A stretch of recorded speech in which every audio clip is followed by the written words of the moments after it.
Hello and welcome to today's daily news analysis. Today is 28th of January 2022 and we are covering the Hindu newspaper's Delhi edition. Now, as part of our initiative, I make it a point to share questions for mains answer writing practice to give you a sense of completeness, and that also means that apart from the newspaper topics, we are covering a lot of the static portion. So that was very much aligned with the UPSC pattern. And you can get your answers evaluated. Up to 2 answers per week can be evaluated. All you have to do is just write your answers and share it with me on the Telegram channel as a PDF. Okay, now today we are covering 2 topics. I have 2 questions basically. So the first one is with reference to the Central Asia meet. So I have a past year question. So it will provide us a good insight as to how UPSC frames things. And the other topic that we are covering is with reference to the informalization of the Indian economy. Now here one thing I noticed was that I was going through the past years, I saw that this topic is being asked every alternate years. So this we'll be covering in greater detail. We will not be limiting ourselves to this opinion. In fact, I'll not be covering it also. We will go beyond this. And many more concepts like formalization, informalization, organized and unorganized sector, what is the difference, the emergence of the casualization of the labor force as a new issue, the issue of gig economy. So all of this will be covered in this analysis. So I have a model question and I have a past year question. Now before moving ahead, one thing I wanted to share with reference to the evaluation, we have our newspaper analysis from Monday to Friday. So you can revisit the topics for revision and you can, we timestamp our topics. So on the scroll bar, when you fast forward and rewind. So on the scroll bars, you can easily identify the topics that I have tick marked. So it is these topics where the questions are placed. So you can revisit these topics and write your answers. And it's not just about news, it's actually about the preparation for your exams. So it will be beneficial. Okay. Now coming to the first topic, this is with reference to the meet of the Central Asian leaders with India, right? So this naturally today, these days because of the COVID-19 situation, third wave, video conferencing meeting took place. So all the meets are taking place virtually. So basically they talked about the issue of connectivity, right? There is limited connectivity. You can see it on the map. There is a problem with reference to connectivity. Then they talked about the issue of Afghanistan. Afghanistan, because of the emergence of Taliban as a militant organization, there is a concern that Afghanistan's territory may be used to create instability, militancy in this region. This is a cause of concern. And furthermore, this route, Central Asian countries, likewise India also, Central Asian countries particularly, they are neighboring the Golden Crescent. Golden Crescent is the place where opium grows. So when opium grows, this opium is sold in the form of drugs. And Taliban, we have a prior history of Taliban which has been growing opium and selling it as drugs. So this is again a social problem also for the countries. So this is not liked. So they want to deal with this issue. So to have some sort of a consensus between the Central Asian countries, given that their concerns are very similar, they are forming this joint working group on Afghanistan. Right, so this is being formed. As well as for connectivity, the joint working group on Chabahar port project. Right, so these are the things that is taking place. Furthermore, to have greater better relationships with Central Asia, to have some sort of continuous engagement, a Central Asia Center is being formed in New Delhi. Now, one more thing I think I can add over here is that, in 2015, ever since this was the time when Prime Minister Modi visited all the Central Asian countries, these are also Central Asian countries. So these Central Asian countries over here, he visited. And at that time, a policy came known as Connect Central Asia policy. And in fact, even Central Asia has been an emerging topic if you look at the UPSC past year mains paper. So this Connect Central Asia, as the name itself goes, our relationship is based on connectivity. So there are 4 C's over here, 4 C's or 4 pillars to our policy of Central Asia, and that is essentially commerce. For commerce you need connectivity, then consular, that is more diplomatic engagement, and community engagement, people to people contact.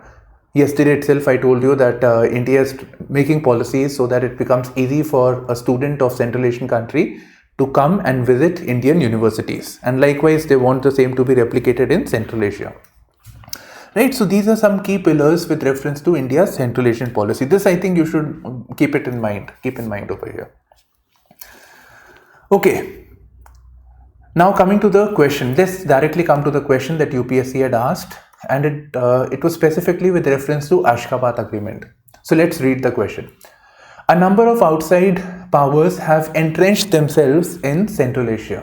Outside powers entrenched themselves. Which is a zone of interest to India? Discuss the implications in this context of India's joining the Ashgabat Agreement. So now we have to specifically know what is Ashgabat Agreement, and notice this question is asked in 2018 and India formally joined Ashgabat Agreement in 2018. I'll discuss what is Ashgabat Agreement. It's basically a connectivity project. Okay, so first of all, why is it a zone of interest to India? I think, and if it is a zone of interest to India, it will be a zone of interest. That reason will be common to for other countries to be entrenched into Central Asia. So let's do it with the help of a map. These issues you already know: militancy, Afghanistan issue, drug trade. Now see, I think this map will be better. So this is a map by Ministry of External Affairs. So one thing is that energy security is a matter of key concern for India, and this region is very, very rich in energy resources like uranium. So right, so Uzbekistan, Kazakhstan are rich in uranium. So this is there. And furthermore, Turkmenistan, Afghanistan, Pakistan, India pipeline, this proposal was there, which is not taking place because of the obstruction caused by this country, Pakistan. So this is again natural gas is there. So it's there with all the countries over here. Because of the lack of passage, we are not able to deal. That is why the policy is also known as Connect Central Asia policy. Okay, so one is this. Then there are other minerals also like steel. There are steel, copper. So steel is there, copper is the problem. Then precious stones, right? So there are many minerals that are seen over here. Now, why are other countries entrenched in it? First of all, they also have an interest, particularly a country like China. They do not have much energy resources.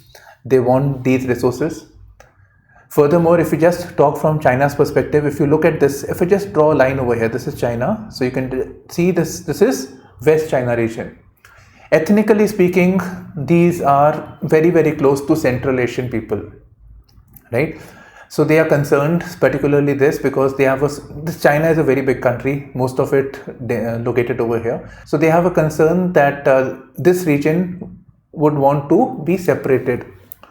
There are a lot of human rights violations also taking place by the Chinese state on the population of this area. They're basically known as Uyghur population. So this is there. This province is known as Xinjiang province, right? So they have this concern. So they don't want Central Asian countries to cause a problem in this region. So this is their concern. And furthermore, access to these resources. And also one more thing. If I just draw a line from passing via this, so this is passing via Afghanistan, and one more line. This is the Silk Route. Silk Route is again passing via Central Asian countries. So they have an interest over here. They want stability. They want these countries to allow them passage, which connects them from China to Europe. Right? So this is their concern. Now let's think of it from Russia's perspective. These are the two countries which we are more concerned about. So these countries, as you can see, these were formerly USSR countries. And if you look at this is where Central Asia is ending over here. So these people over here, they have a close ethnicity in terms of religion, in terms of language with the Central Asian countries. So if something happens here, it affects Russia directly. So this is a cause of concern. Acha, one more thing. These Central Asian countries, because they were formerly part of the USSR, these countries are known as Commonwealth of Independent States. So you can see most of the Central Asian countries are here, right? You should know which all countries are part of the CIS.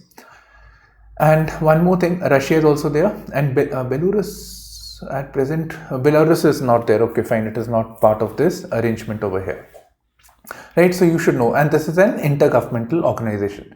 There is one more Commonwealth, if you remember, India is part of that, and that is the countries that were ruled by British at one point of time. So that is known as British Commonwealth. I think most of the concepts are covered. So this is a zone of interest. I think all you have to do is now you have to elaborate this in very brief and concise manner. Then move to the Ashgabat Agreement, which was recently signed by India. It's up to you how you want to structure it. That independence you should have. Now, Ashgabat Agreement is basically a connectivity project. It's a connectivity project which is basically between Omani ports, so an Arabian country, Arabic bloc, Iran, and connecting Central Asia. This is Ashgabat Agreement. And Ashgabat is lying right over here. It is the capital of Turkmenistan. This is something that you should know for prelims. Now you should know from prelims perspective, what is Ashgabat Agreement, which all countries are part of it. Okay, when I saw the map, I was confused. You see, these countries are marked in this color, right? This color over here. Iran is not marked. I was not very sure, but I checked from the net. So this is directly from the website of Ashgabat. So Iran and Iranian and Omani ports are mentioned. Maybe it is marked in this because of the economic sanctions imposed on Iran because of the nuclear fallout of the nuclear deal between Iran and USA. So economic sanctions are there. So you be very careful about. Okay, so this is an connectivity project. Now, for the purpose of your answer, having a vague idea about it is fine. It's very good for prelims. But when you're writing for mains, you have to write it in a very concise manner, you have to write it in a time-bound manner. At the same time, you have a specific space. You cannot exceed that, and you cannot bore the examiner also. So very brief and concise definitions, concise way you have to talk about Ashgabat.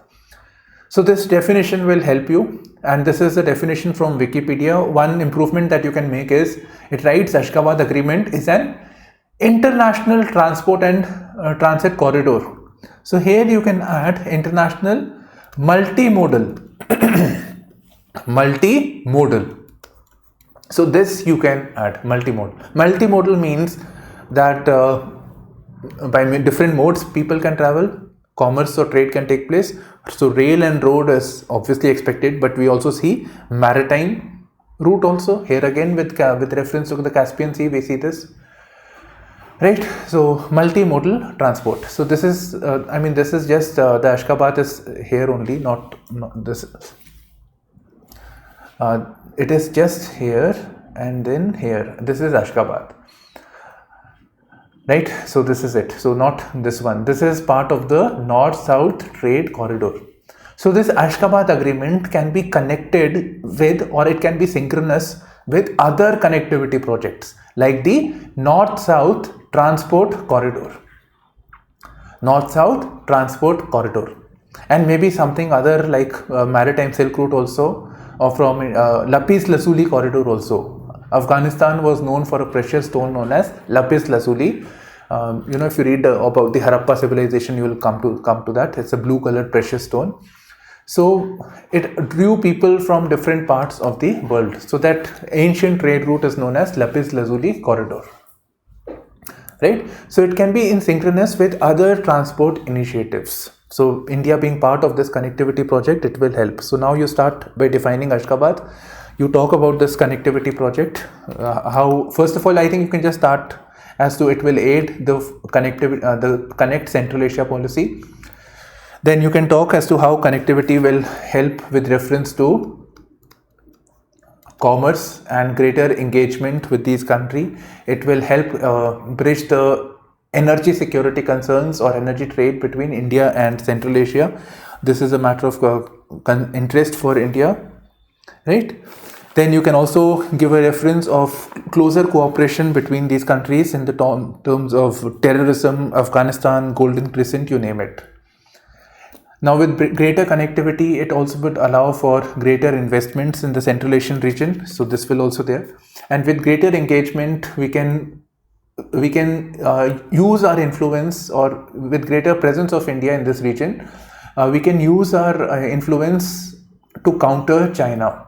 In fact, Central Asian countries are concerned about too much presence of a very powerful country, China. So they are looking at somebody else that please come and support us. So there India can play a pivotal role over here. Now one more additional concept, I think this region is part of India's extended neighborhood policy. This is not immediate neighbor. Pakistan is immediate neighbor, Myanmar is immediate neighbor.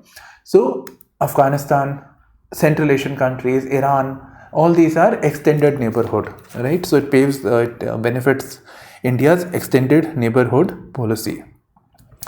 Furthermore, you can add that with greater cooperation, with greater diplomatic engagement, these countries can support India in its initiatives for securing a permanent seat in the United Nations Security Council. Right, so this is it actually. Now coming to the second topic, this is a very light topic. Again, I think I'll just help you with the map. So basically, USA made a remark that China is engaging in coercive diplomacy. This is China. So they are engaging in coercive diplomacy, and they are putting pressure on the Taiwan, they are putting pressure on Japan, you name it, the neighboring countries. In fact, some time back also with Vietnam, Cambodia, Southeast Asian countries, South China Sea region, all that issue was taking place. With India also we have we had the Galwan issue, we have border tensions, and they are also opening up new fronts. They didn't even spare Bhutan. So all countries are getting affected by this. So they said they passed a critical remark on China. So China said that you please stay away from this, don't teach us. There's something known as wolf warrior diplomacy. I have a video on this. So they said please don't be, they aggressively defended China against USA's whatever USA said. And other thing is that with reference to India-China talks, specifically to India, we have talks that are going on the line of actual control. Line of actual control is India's recognized border, if we put it this way, with India and China. So we are negotiating this, right? So this is known as the line of actual control. With reference to Pakistan, we call it as line of control. Right, so this is there. Once we have a consent, when the things are fenced, it will be known as international border. That is the difference between LSE and international border. Again, something that you should know. Okay, so this is what they said. So they said that this is a bilateral issue, and USA, please stay away. Okay, now this is a very important topic. India's economy and the challenge of informality. We'll come to the questions, but let me just come to the blackboard over here. So when we refer to the economy and the people who are working in the economy, we classify them in two ways. So we may say that an employee is a person is working in, let's say, the organized sector, or sometimes we say that it is an unorganized sector, or sometimes we say that the people or that economy is formal economy or informal economy. We use these terms interchangeably. But there is a key difference. First of all, from Prelims perspective, you should know. And in fact, if you read the topic again, it says India's economy and the challenge of informality. That means more and more of India's economy is in the informal sector. We would want it to move towards the formal economy. Why do we want to move? Why do we want this transition? That is the thing that this thing talks about. And I don't want to go much deeper into this because I have a lot of other points beyond this article. Okay, so first of all, the key difference over here. So we use these terms interchangeably, and it does happen that they are overlapping, but there is a difference. Organized economy is when organized economy or a company falling under the organized sector, it is when it has more than 10 employees. Less than that will come under unorganized sector.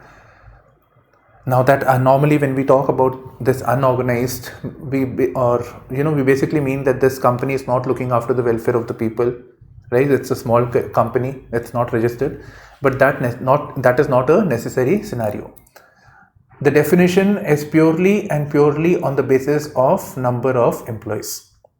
I think you'll get a greater clarity when we'll define what is a formal economy.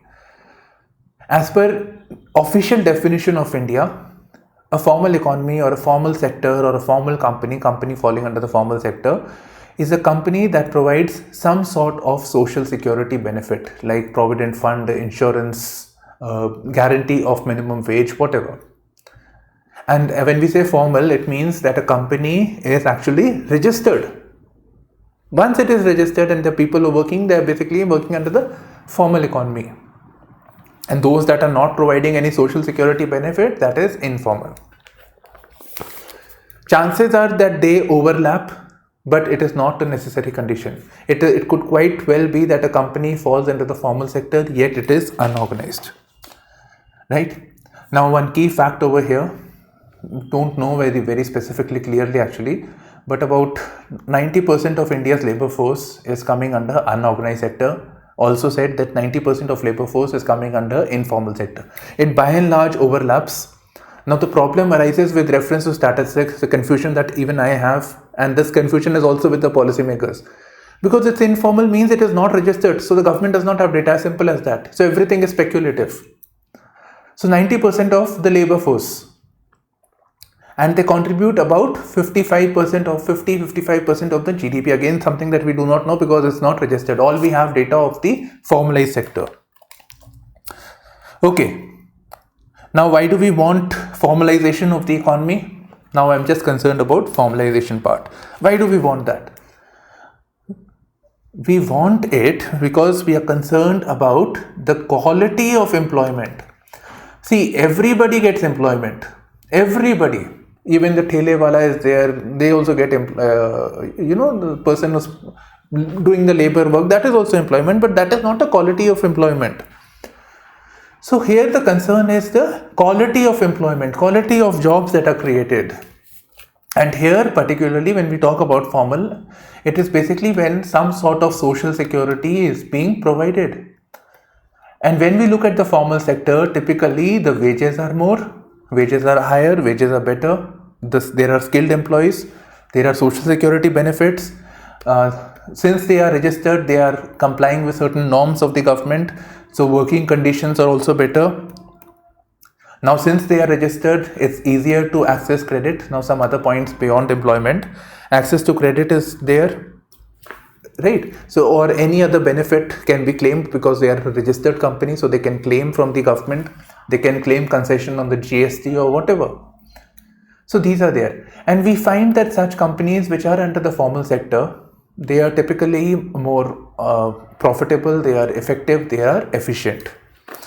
Right. So, these are certain things. Okay, one more thing that I missed with reference to quality of employment.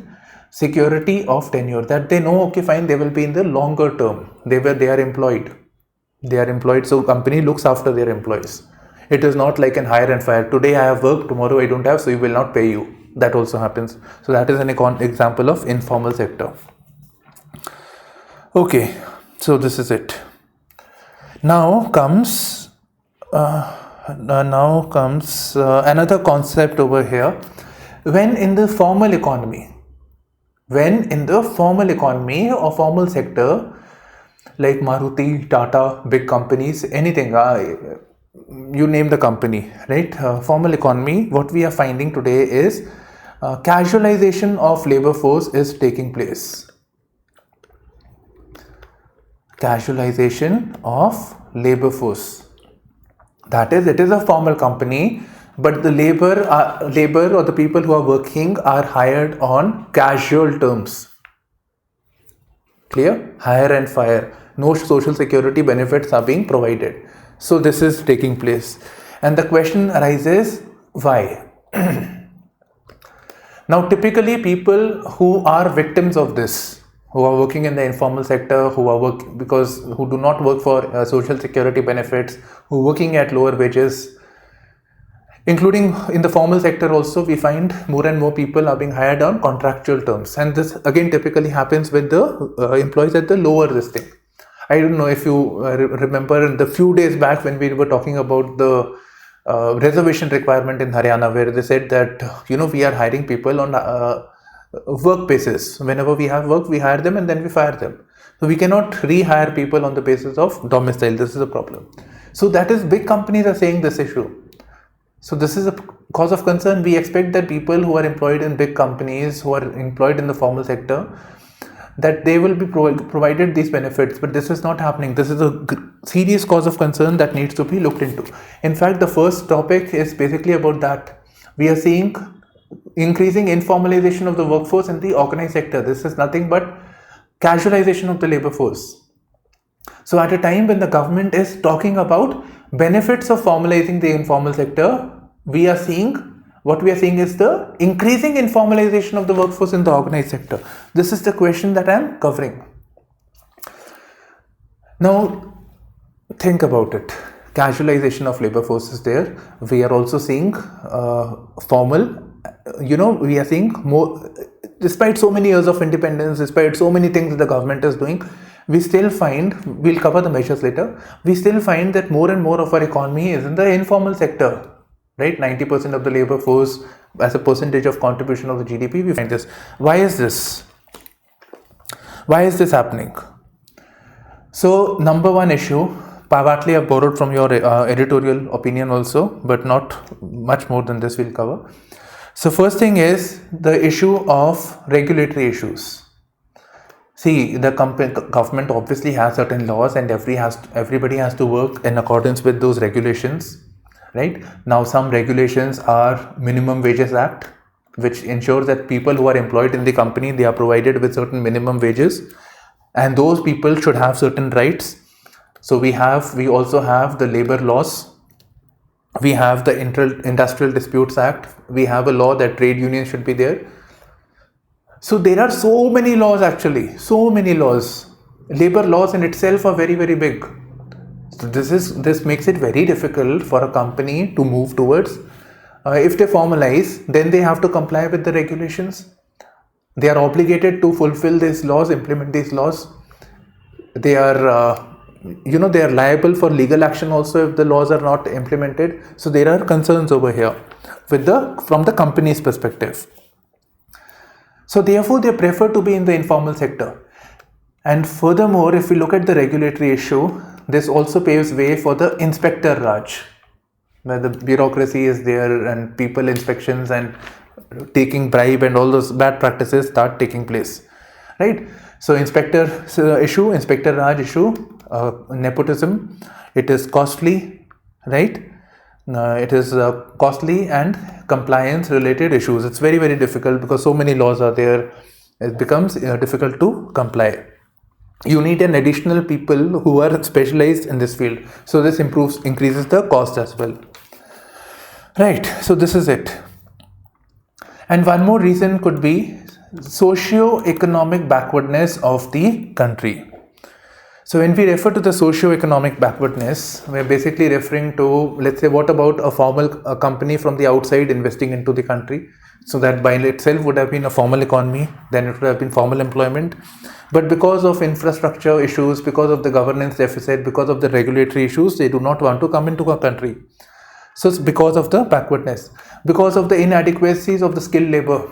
We do not have the skilled labor, we have the governance deficit. So these are some points associated with socio-economic backwardness. So this needs to be looked into. So these are the prime concerns. And in fact, even if we talk about the casualization of labor force, so companies which are in the formal sector, they say that we have these issues.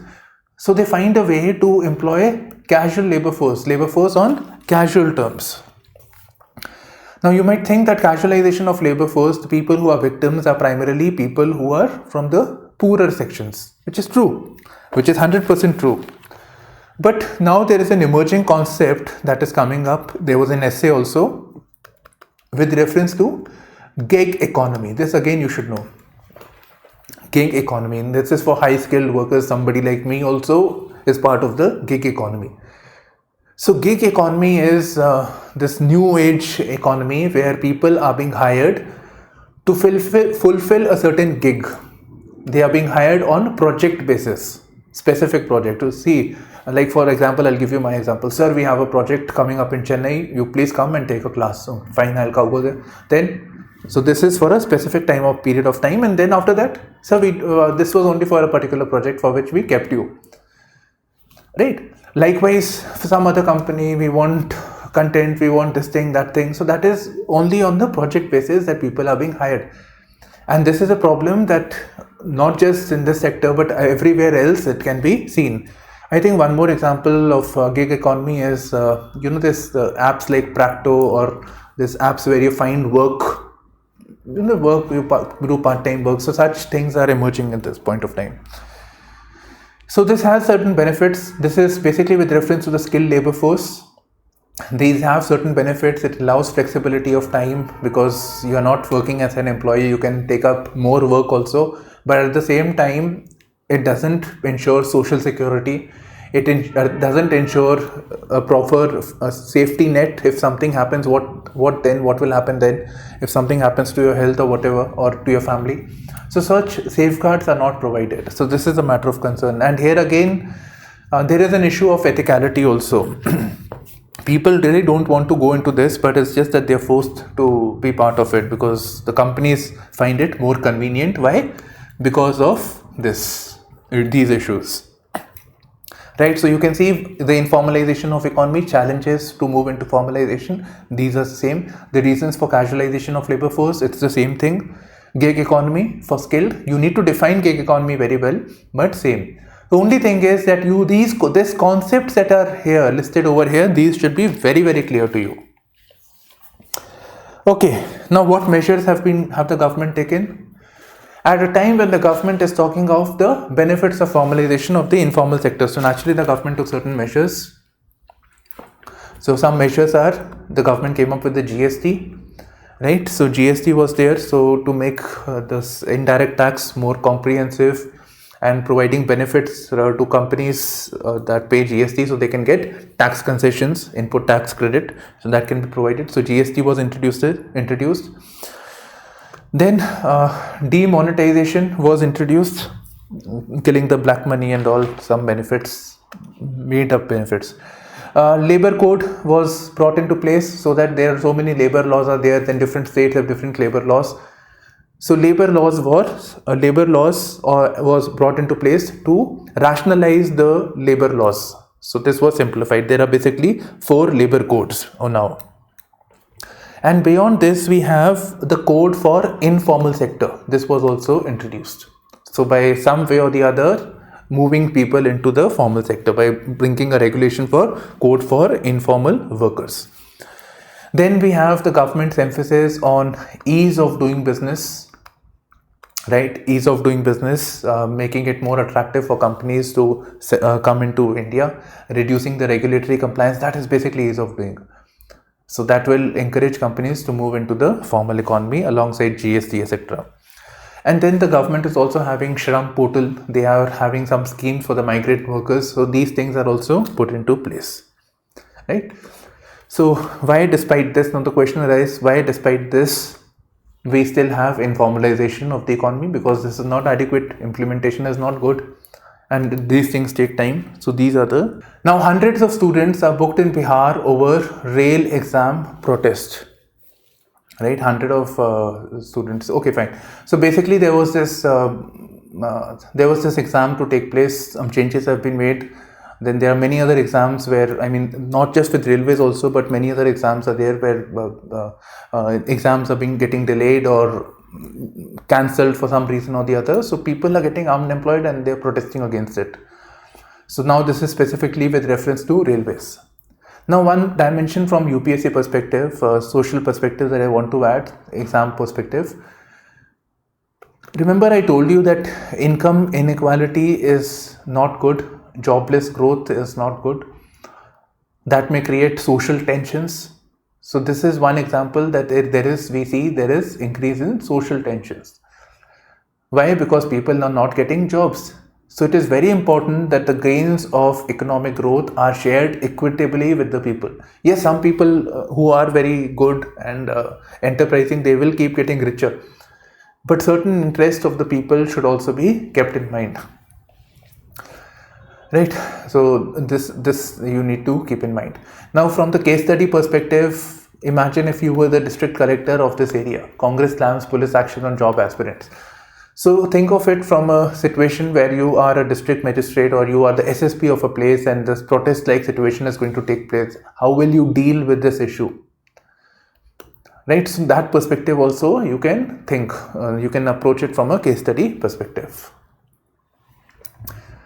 Covishield and Covaxin get conditional market approval, right? So two vaccines, everybody knows about it.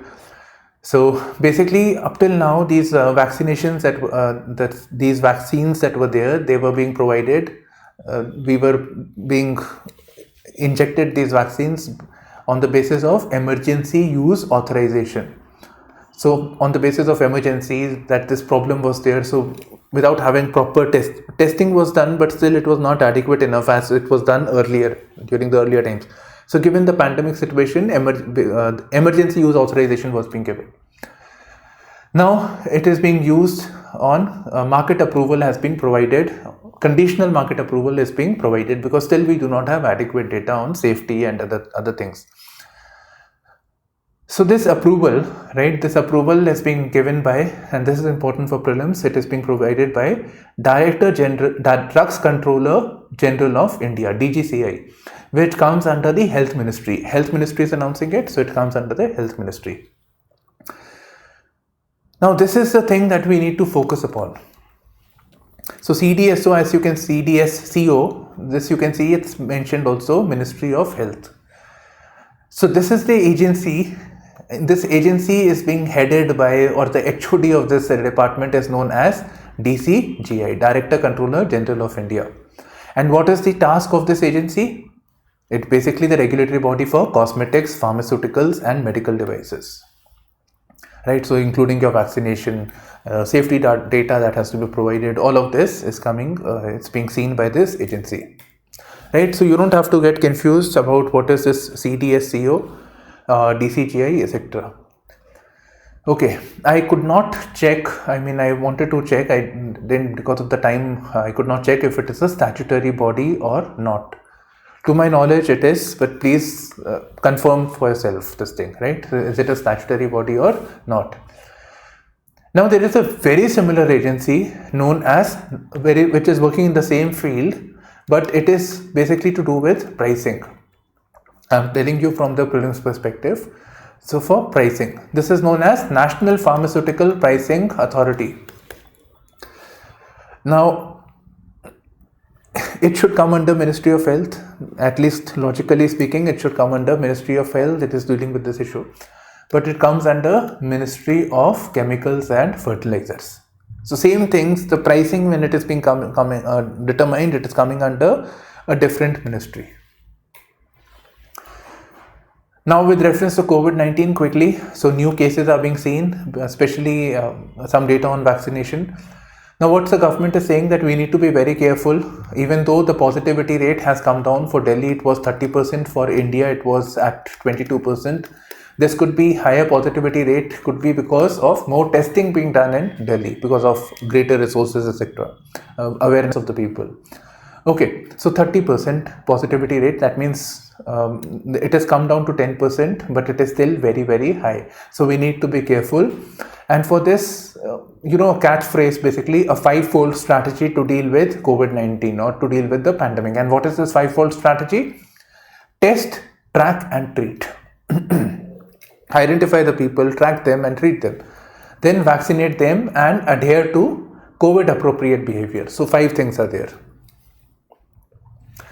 Russia sees room for dialogue with US. So from the Ukrainian perspective, US, Ukraine and China now. So Russia sees room for dialogue with USA. This is important. And why is China coming into the picture? This is again something that is important. And why does it concern India? Think these things are not mentioned, but I'm adding up these things together. Okay. So okay, fine. Secretary started. So Russia sees room for dialogue. So okay, fine. So let's come to the map. Basically, Russia is saying that we are talking to US and the West-led countries, and our interest, our concerns are not being looked after by USA. Right? Particularly USA. This NATO-led group is also USA. So what are the concerns of Russia? This is what they have said over here. Washington is not sensitive to our concerns. So what are the concerns of Russia? First of all, they say that, in the Cold War times, the world was divided into two fronts. There were two poles, bipolar world. So the West created a front. West means USA, Britain. They created a front known as NATO. So they were a concern that Russia may invade into these countries, specifically the East European countries. So to protect them, NATO was created. They formed an alliance that if Russia does an attack on any country, it will be seen as an attack on entire Europe, entire group, and all of them will attack Russia. So as a counter to this, Russia came up with the Warsaw Pact. Fine, so this is a relic of the Cold War. Now Cold War is not there, USSR is not there, it's basically USSR at that point of time. So USSR created Warsaw Pact. But since the disintegration of the USSR, the Warsaw Pact also went away. But why is the NATO still in existence? NATO is still a front that seeks to attack Russia, or at least defend against Russia. So Russia says that they have a concern about this Cold War relic that is still there. Since Cold War is not there, why are you still present? So this should be disintegrated, like in the case of Warsaw Pact. Further, there is increased troop deployment along the borders of Russia. USA is particularly doing this. It is mobilizing NATO and other things, right? So they say that we have a concern with this. What if we don't invade, but you invade us? This is a cause of concern. And I think I'll add one more point over here, which they didn't say. The sanctions imposed on Russia by US-led bloc. So there are trade sanctions because of the war of Donbass that took place around 2013-14. So this again is written as controlled by Russian-backed separatists. Oh, one more issue. They say that Ukraine should not be integrated into NATO. This is a concern that they have. Right, so these are the things, these are the concerns that were expressed by, written somewhere over here, it's written over here. Okay, so the West says that, see, these demands that Russia has raised, we cannot adhere to this. These are not practicable and we do not accept this. But the way Russia has conveyed this, it seems that there is a scope for dialogue. Although the US-led NATO says there is no scope, but it seems that there is a possibility by keeping the door, they have opened the door by talking about these issues. So there is a possibility of talks taking place, and maybe this conflict does not take place. Now in the meantime, China has come up suddenly. China says that please address Russia's legitimate concerns. So they have told this to USA. Now, legitimate, first of all, they say it is legitimate. It's very clear that China is on the side of Russia, and China is a very transactional country. So why are they so close to Russia? So this needs to be looked into. So for here, I have this map over here to explain this, and how is it a concern for India? These are the things that I want to cover. So they say that this is a legitimate concern that needs to be looked into. Why? Because when the trade sanctions were imposed, when the economic sanctions were imposed on Russia, so Russia's assets in dollars especially, dollar is not just a US currency, it's actually a world currency, unofficial world currency. So assets of Russia were frozen because of this, some things that they had in US banks, Europe, etc. So this created a problem, it created economic problems in Russia. So China said, don't worry, we have a lot of dollars, we have a lot of money. Why? Because we are the exporters of the world, we have gained a lot of money because of all our activities. enterprising activities. So we will provide you $36 billion. Lot of money. This is a lot of money. So this money was provided. Now Russia says, what will we do with this money? We needed money, but what will we do? We cannot buy things from other parts of the country. They say, first of all, this money is not free, right? You have to provide us oil and natural gas. So say, oh, this is no problem. We are the second largest oil exporter country after Saudi Arabia. We have a lot of reserves and we are such a big country. It doesn't matter. We will provide you. China very happy. This is done. Further, it said that this money that we have done, you want things also, right? You don't want money. You want things. You want clothes. You want automobiles. You name it. You want things. So with this money, you can buy China-made things, China-made goods. So this will be provided to you.